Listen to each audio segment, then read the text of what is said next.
Good morning everyone, so we're looking at another watch review. We're looking at a Seiko watch review today, another one of the 5 Sport collection.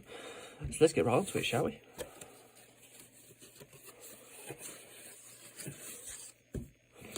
Inside the actual box itself, you've just got a few manuals, obviously guarantee card, and the main box itself. A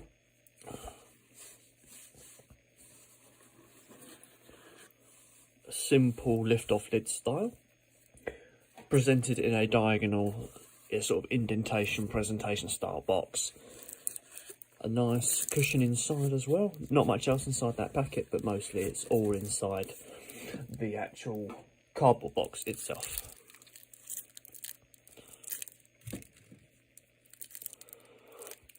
So here we go guys, this is the Seiko 5 Sport Blueberry Batman.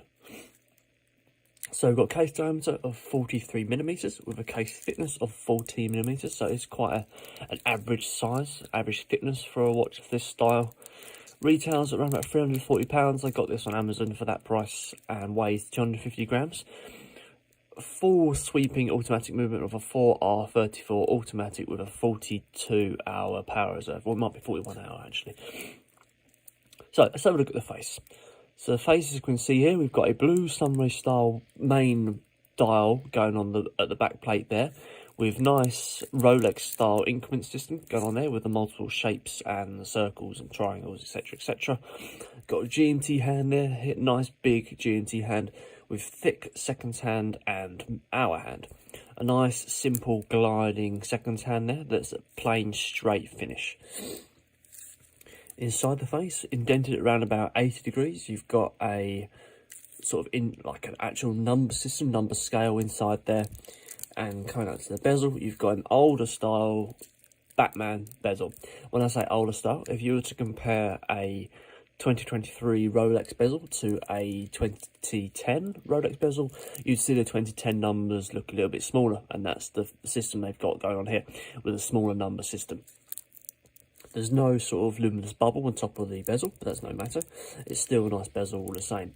The actual markings on the face are really nice and follow a sort of a cheaper style homage to a Batman. So they don't have the full markings in terms of automatic 330 feet or whatever it is. Don't have all that stuff. They've just got automatic and GMT. Overall, it's a very, very nice style watch. The actual bezel is a unidirectional bezel with a non-clicking mechanism. It's just simply a rotating bezel with no clicker. So it's just rotates on a nice ring inside.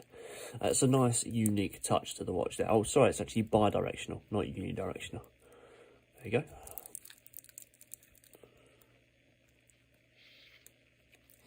Going to the casing. You've got a stainless steel casing going on here with hard Lex glass cover going across the actual face of the watch. The bezel itself does look to be quite thick on top of that casing there, almost looks a similar size to the casing.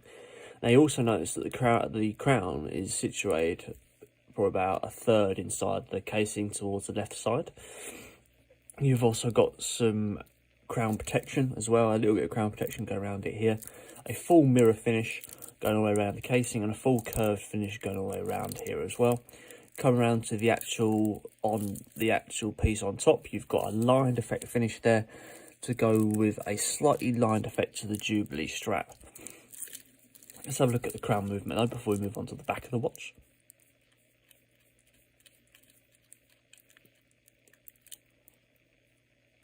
A nice date dial there, a good movement to that.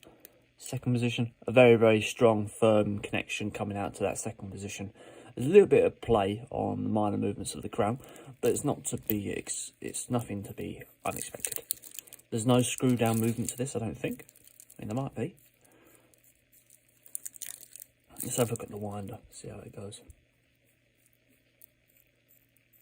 The winder can be a bit fiddly to try and move, just because of the situation of the crown.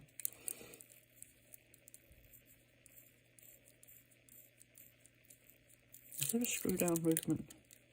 No, I don't think there is a screw down part to this watch, despite it being a diver's watch.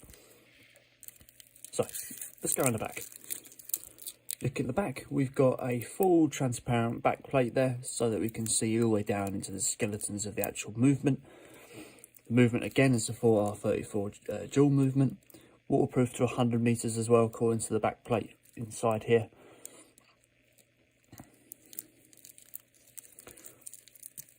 The Jubilee strap looks to be around about 18 millimeters. Let's have a little check, see how big that is.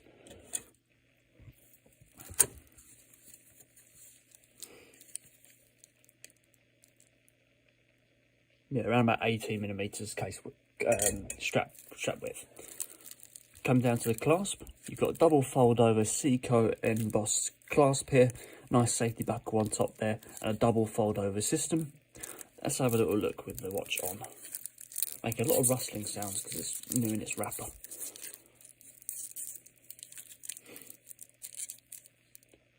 So there we go guys, that is the Seiko 5 Sport Blueberry Batman.